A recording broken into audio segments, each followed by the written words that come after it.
Assalomu alaykum, hurmatli tomoshabinlar. Bugun men juda muhim masalani tushuntirib beraman. Avgust oyida 20 million so'm atrofida pul tushgan. Keyin esa ayrim odamlardan bu pulni qaytarish so'ralyapti. Ba'zilar esa kartasidan pul yechilib ketayotganini aytyapti. Bu mavzu faqat yordam puli olganlarga emas, pensiya, nafaqa, kompensatsiya, subsidiyalar, bolalar puli, moddiy yordam yoki boshqa ijtimoiy to'lov oladigan har bir oilaga tegishli. Men hozir sizga oddiy tilda tushuntiraman. Bu pul nima bo'lishi mumkin? Nega avval berilib, keyin qaytarish so'raladi? Qaysi holatda xavotir olish kerak? Qaysi holatda esa shoshilmaslik kerak?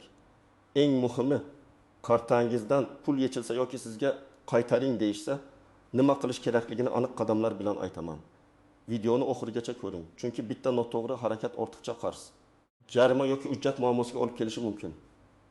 Hozirning o'zida kanalga obuna bo'ling, like bosing, chunki bunday ma'lumotlar ko'p oilalarning pulini va asabni saqlab qoladi. Avvalgi tartibda ko'pchilik ijtimoiy to'lovlarni oddiy ko'rinishda qabul qilardi. Ariza topshiriladi. Mahalla yoki mas'ul tashkilot tekshiradi. Ro'yxat shakllanadi. Keyin pul karta yoki bank orqali tushadi. Odamlar ham shunday o'ylardi. Agar pul tushgan bo'lsa, demak menga tegishli ekan. Lekin amaliyotda har doim ham bu qadar sodda bo'lmaydi. Hozir tizimlar ko'proq elektronlashdi.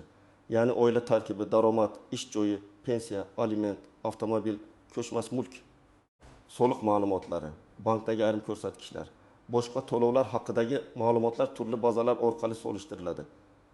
Shu sababli avval tasdiqlangan to'lov keyin qayta tekshiruvdan o'tishi mumkin. Aynan mana shu joyda muammo boshlanadi.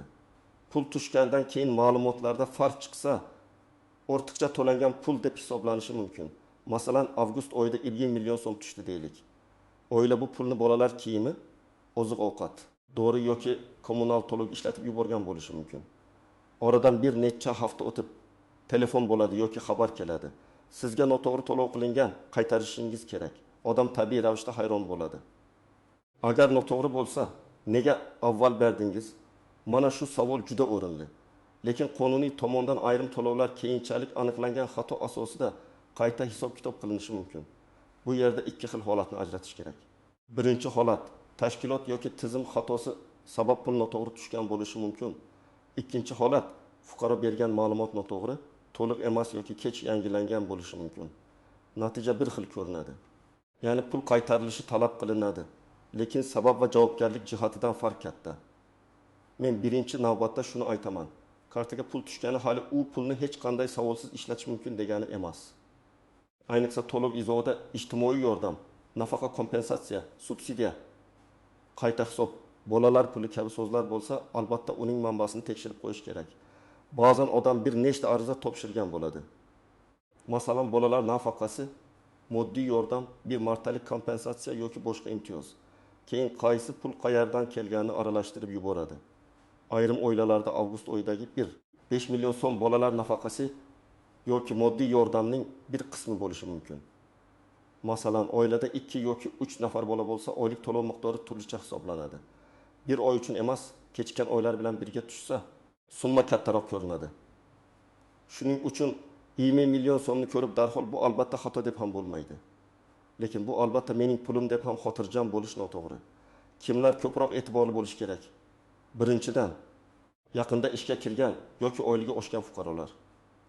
Masalan, ayol bolalar puli olayotgan, turmush o'rtog'i esa iyul oyida rasmiy ishga kirgan bo'lsa, avgustdagi hisob-kitobda oilaning daromadi o'zgargan bo'lishi mumkin.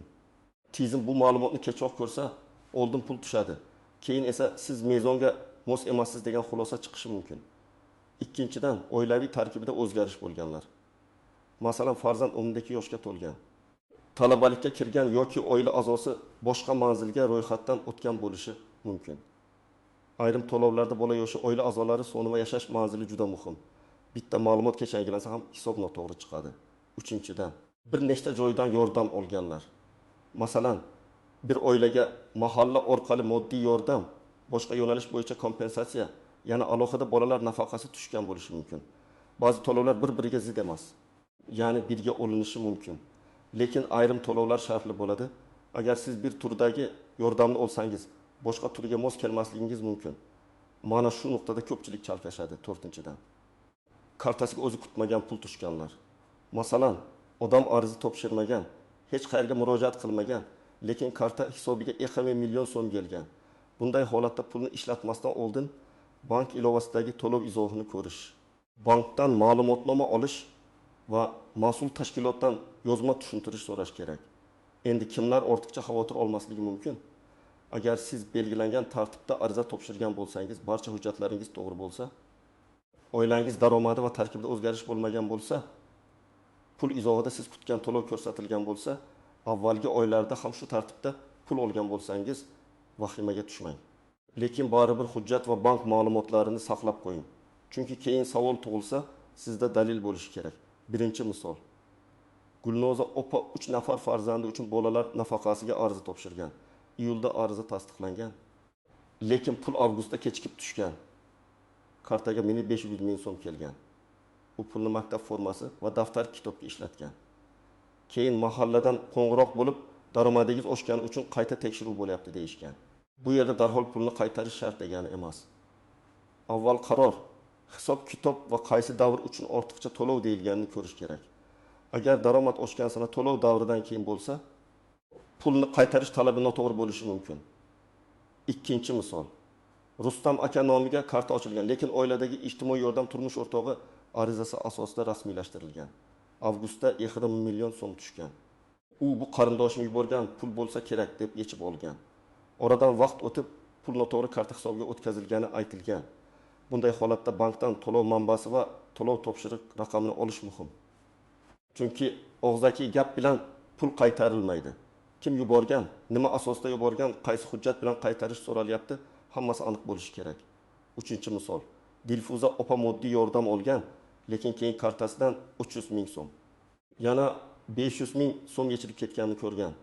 U davlat pulni o'zi qaytarib olyapti deb o'ylagan.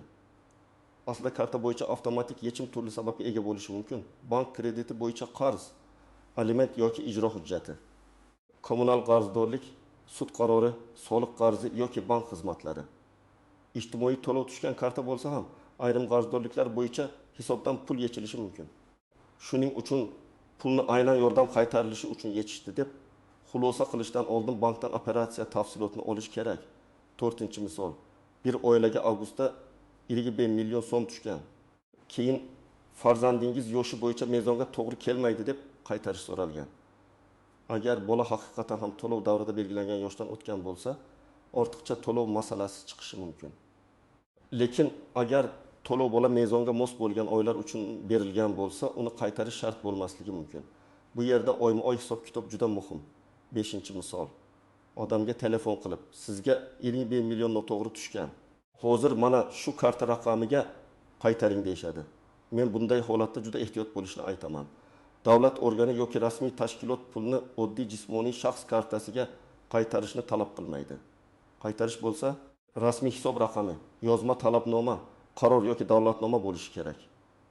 Agar kimdir shoshiltirsa, qo'rqitsa, hozir qaytarmasangiz jarima bo'ladi desa, bu firibgarlik bo'lishi ehtimoli bor. Endi muhim nozik jihatlarga o'tamiz. Birinchi noziklik, ortiqcha to'lov har doim ham fuqaroning aybi degani emas.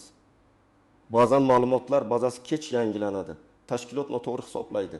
2 marta to'lov ketadi yoki boshqa fuqaroning ma'lumoti bilan adashish bo'ladi. Bunday vaziyatda sizdan pulni qaytarish talab qilinishi mumkin. Lekin siz sababini bilishga haqlisiz. Tizim shunaqa chiqardi degan javob yetarli emas. Qaysi band, qaysi qaror, qaysi davr, qaysi hisob bo'yicha ortiqcha to'lov paydo bo'lganini yozma ko'rishingiz kerak. Ikkinchi noziklik, pulni qaytarish talabi og'zaki bo'lsa, darhol to'lov qilmang. Men doim aytaman, telefon qo'ng'irog'i, telegram xabari yoki tanish orqali aytilgan gap hujjat o'rnini bosmaydi. Siz rasmiy talabnoma so'rashingiz kerak. Unda sizning FYШ, to'lov summasi, to'lov sanasi qaytarilishi kerak deyilgan miqdor. Sabab asos bo'lgan hujjat va to'lov qilish tartibi ko'rsatilishi lozim. Uchinchi noziklik, kartadan pul yechilishi har doim ijtimoiy to'lovga bog'liq bo'lmaydi. Ko'pchilik bank ilovasida faqat yechildi degan yozuvni ko'rib xavotirga tushadi. Lekin yechim sababi alohida bo'ladi. Masalan, sizda kredit bo'lsa va karta shu bankka tegishli bo'lsa, shartnomada avtomatik yechim bo'lishi mumkin. Yoki majburiy ijro byurosi qarori bo'lsa, hisobdan pul ushlanishi mumkin. Yoki eski qarzdorlik bo'yicha inkasso qo'yilgan bo'lishi mumkin. Shuning uchun bankdan operatsiya kimning talabiga asosan amalga oshirilgan degan ma'lumotni oling. To'rtinchi noziklik. Ayrim ijtimoiy to'lovlar muhofaza qilinadigan to'lov bo'lishi mumkin. Ya'ni qonunchilikda ba'zi turdagi nafaqa va yordam pullarini to'liq ushlab qolish cheklangan bo'lishi mumkin. Lekin amaliyotda karta aralash ishlatilsa, masalan shu kartaga oylik qarindoshdan pul, savdo tushumi va nafaqa birga tushsa, bank yoki ijro tizimi pulning manbasini ajratishda muammo qilishi mumkin. Shuning uchun ijtimoiy to'lovlar uchun alohida karta ishlatish foydali.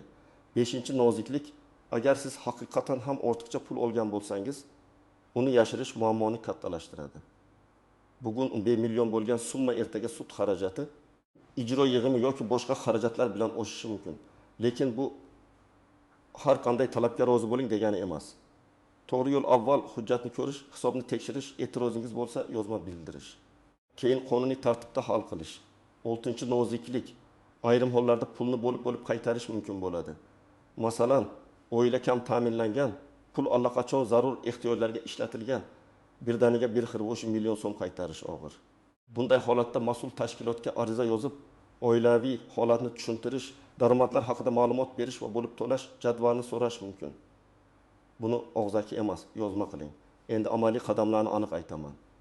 Agar avgustda kartangizga 20 million so'm yoki shunga yaqin pul tushgan bo'lsa, birinchi qadam bank ilovasiga kirib operatsiya tafsilotini ko'ring.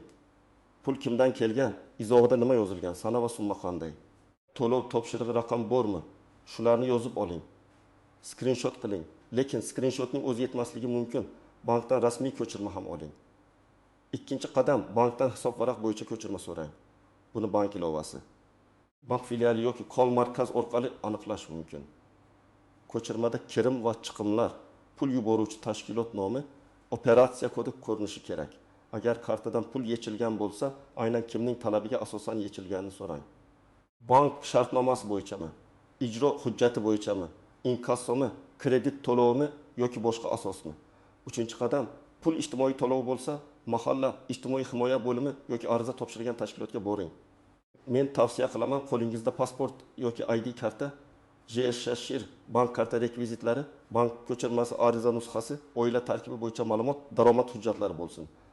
Agar bolalar nafaqasi bo'lsa, farzandlarning tug'ilganlik guvohnomasi yoki ID ma'lumotlari ham kerak bo'lishi mumkin.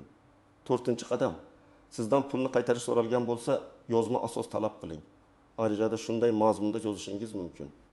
Mening kartamga falon sanada falon summa tushgan. Ushbu mablag'ni qaytarish bo'yicha og'zaki talab bildirildi. Mazkur talabning huquqiy asosi hisob kitobi, qaysi davr uchun ortiqcha to'lov deb topilgani va qaytarish tartibini yozma ravishda taqdim etishingizni so'rayman. Mana shunday yozsangiz, masala aniq hujjat maydoniga o'tadi. 5-qadam, agar hisob kitobda xato ko'rsangiz, e'tiroz yozing. Masalan, mening turmush o'rtog'im avgustda emas, sentabrda ishga kirgan. Bola to'lov davrida belgilangan yoshda bo'lgan. Daromad sifatida ko'rsatilgan summa bir martalik qarz qaytarilishi edi. Oila a'zosi ro'yxatdan chiqqan. Menga tegishli bo'lmagan mulk hisobga olingan kabi holatlar bo'lishi mumkin. Har bir e'tirozni hujjat bilan isbotlashga harakat qiling.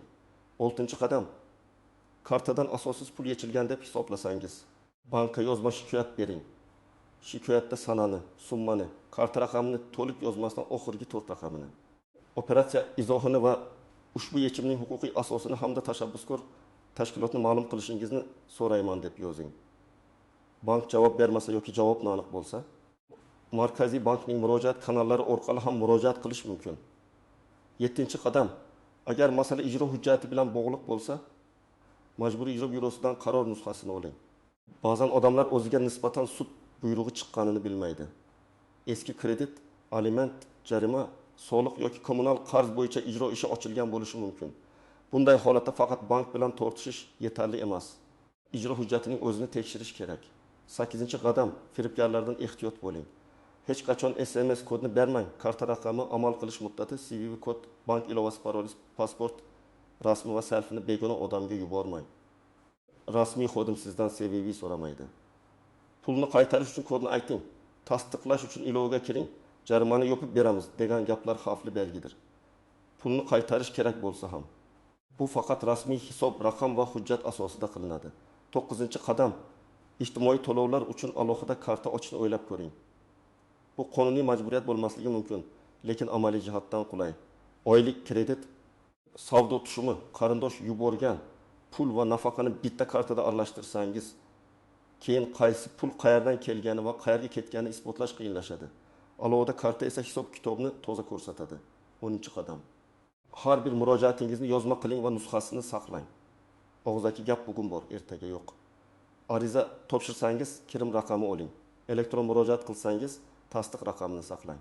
Bank ko'chirmasi, tashkilot javobi, qaror nusxasi, hisob kitob jadvali, hammasini bitta papkada jamlang. Bu oddiy tartib keyinchalik katta muammoni hal qiladi. Men tomoshabinlarga aniq ro'yxat beraman. Odatda quyidagilar kerak bo'ladi. Pasport yoki ID karta, JSH shir, bank karta yoki hisob raqami rekvizitlari, bank ko'chirmasi, pul tushgan sana va summa haqida ma'lumot. Ariza topshirilgan bo'lsa, ariza nusxasi, ijtimoiy to'lov tayinlangani haqidagi qaror yoki xabarnoma, oila tarkibi haqidagi ma'lumot. Bolalarning hujjatlari, daromad bo'yicha ma'lumotnoma, ishga kirgan yoki ishdan chiqqanlik haqidagi buyruq nusxasi, pensiya yoki nafaqa ma'lumotlari, agar mavjud bo'lsa ijro hujjati nusxasi, agar siz men bu pulni olmaganman desangiz. Bank ko'chirmasi asosiy dalil bo'ladi. Agar olganman, lekin menga qonuniy tushgan desangiz, tayinlov qarori va hisob kitob kerak bo'ladi. Agar kartamdan noqonuniy yechilgan desangiz, yechim operatsiyasi tafsiloti va bank javobi kerak bo'ladi. Har bir vaziyatda dalil turi boshqacha. Shuning uchun umumiy gap bilan emas, hujjat bilan ishlash kerak. Men yana bir narsani alohida ta'kidlayman. Agar sizga qaytarish talabnomasi kelsa, undagi summani diqqat bilan tekshiring. Ba'zan eng xili ko'yin million tushgan bo'ladi, lekin qaytarish uchun eng xili 2 million deyiladi. Chunki bir qismi qonuniy, bir qismi ortiqcha hisoblanadi. Yoki aksincha 5 million tushgan, lekin boshqa oylar ham qo'shilib 2 milliondan ko'proq talab qilinadi. Shuning uchun qaysi oy uchun, qancha nima sababdan degan savolni albatta bering. Xulosa qilib aytaman, avgust oyida 5 million so'm tushgani yoki kartadan pul yechilgani bo'yicha eng katta xato vahima bilan harakat qilishdir. Pul tushsa, manbasini tekshiring. Qaytarish so'ralsa, yozma asos talab qiling. Kartadan yechilsa, bank operatsiya sababini oling. Agar haqiqatan ortiqcha to'lov bo'lsa, qonuniy tartibda hal qiling bo'lib to'lash imkonini so'rang. Agar talab noto'g'ri bo'lsa, hujjat bilan e'tiroz bildiring. Men ekspert sifatida sizga shuni maslahat beraman. Har bir so'm bo'yicha iz qoldiring. Har bir gapni hujjatga aylantiring. Begona karta raqamiga pul o'tkazmang. SMS kod va bank parollarini hech kimga bermang. Shunda siz o'zingizni ham, oilangizni ham ortiqcha qarz, noto'g'ri yechim va firibgarlikdan himoya qilasiz. Sizda ham avgust oyida shunday pul tushdimi? Qaytarish so'rashdimi yoki kartangizdan yechim bo'ldimi? Izohlarda yozing, qaysi viloyat, qaysi to'lov turi va qanday javob berishganini ayting. Bu boshqa odamlarga ham foyda beradi. Videoga like bosing, kanalga obuna bo'ling va yaqinlaringizga yuboring. Chunki bu ma'lumot hozir juda ko'p oilaga kerak bo'lishi mumkin.